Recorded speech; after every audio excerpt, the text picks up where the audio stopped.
Hi, I'm Dr. Paul Gerhardt, and today I want to talk about assessing cross-cultural training.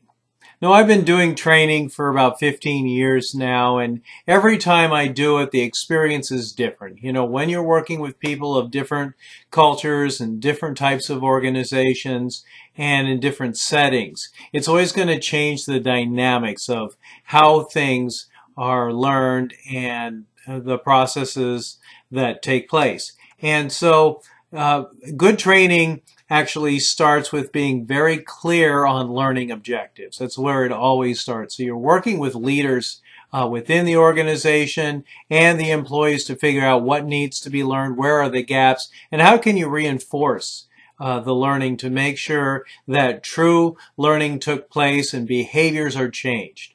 Now, there's a model called Kirkpatrick's training model that assesses reaction, learning, behavior, and results. And we're going to talk about that here in just a minute.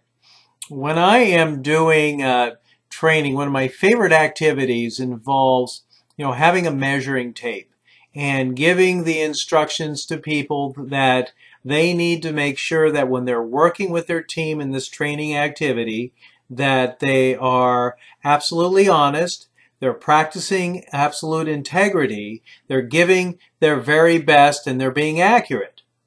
And I have the team members that are working in the teams, I ask them to make sure that they're promising that they're going to be absolutely honest, they're going to give their best, that they're practicing integrity, and they're absolutely accurate. And then when we get into the activity, I ask them to, as a team, measure the arm spans of everybody that's on their team. It's kind of a fun activity. And they're supposed to measure it fingertip to fingertip, add it all together, and round it to the nearest half inch. Then all the teams that have done the activity, they report back. And so we write on the board all of the outcomes or all of the measurements total for the organization, each of the teams in the organizations that participated in this. And they come back and we applaud the largest and the second largest, then the third, and then an honorable mention for the fourth, and then however down the line. So everybody gets a little applause. Then we look at the measurements and I ask everybody, was everybody honest? And people shake their heads, said yes. Did everybody did they practice integrity? What did that look like? Well, we really stretched it out. So you gave your best too? Yep. Giving your best. Well, we stretched it out. And then being accurate. Well, we made sure we wrote down the right numbers. Then I have people do the exercise for a second time. And as an outcome, we report back the same way. And everybody usually is different. And we talk about why the differences came. Well, didn't you stretch out? Well, I didn't know that you really wanted me to stretch out. I didn't know that's what it meant, giving my best. So I'm like, okay, now you understand.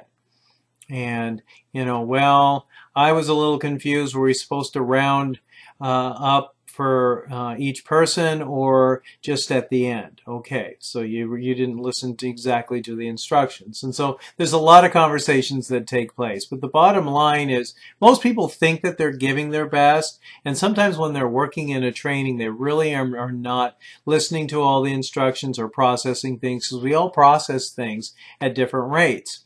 And especially when you're working with people where maybe English may not be the primary language, and then there's some processing time that goes there, and then using terms that are different with people in different cultures. We take a lot of things for granted. We use a lot of terms that don't necessarily translate well. I can remember working with a student from England.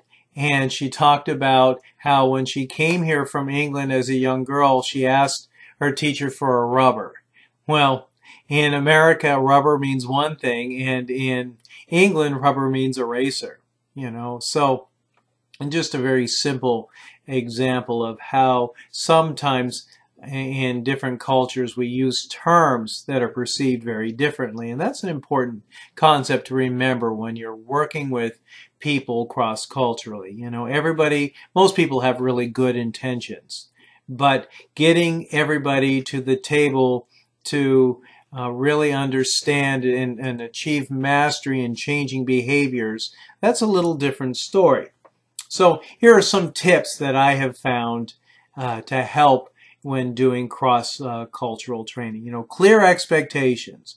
Really having written and verbal explanations of what it's going to take to get people where they need to be.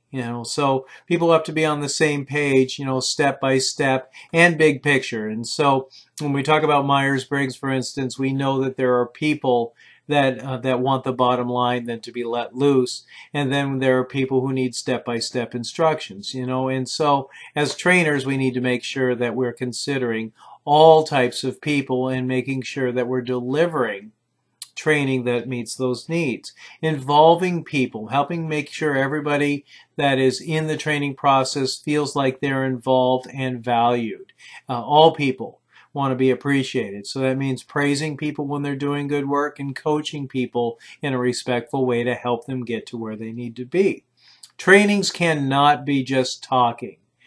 Trainings need to be highly interactive where people can come to the conclusions themselves.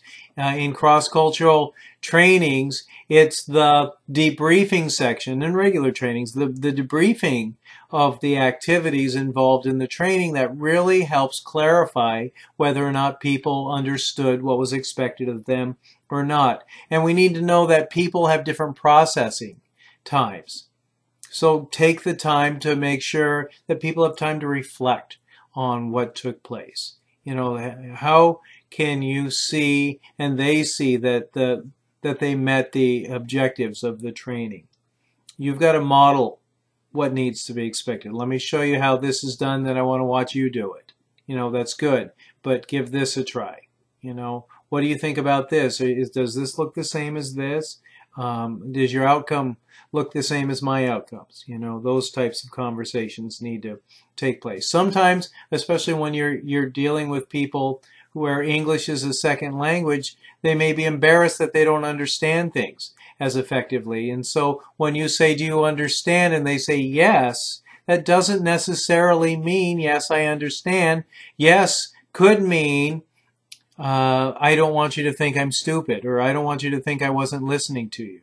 So you need to get people to paraphrase things back to you and show that they really understand. So you can't take things for granted just because people say yes. Yes doesn't necessarily mean yes. And one of the biggest things that are forgotten in trainings is a follow-up.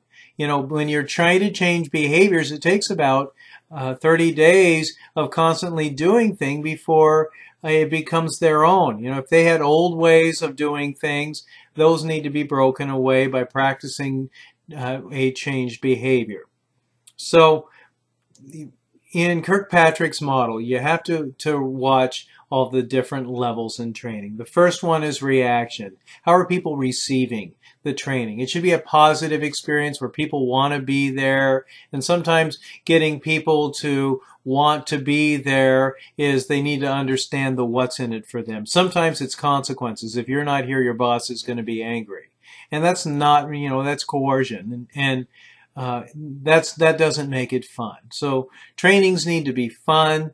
Interactive trainings are sometimes uncomfortable for people, so really helping people feel like they're welcome and comforted is really important. The second level is learning. There should be learning taking place, and you constantly need to be making sure that it's an interactive training where people are having time to process and show that they're learning. And that ties into the third level. If things aren't working right and you're assessing and you're asking, hey, can you show me that you've learned this new behavior? And they're demonstrating it. That's the third step, demonstrating a changed behavior. Can they do it? Are they willing to do it? Do they want to do it? Do they understand why the change is needed? And how does it fit in the overall context of meeting organizational goals? And then looking at the results. Are there any changes that need to be made? Are they following through on the training? Is it making a difference, or does another training need to take place to bring everybody up to speed and reinforce it? Well, there you go. That's training in a nutshell, and I appreciate your time. Thanks so much, everyone. Have a great day.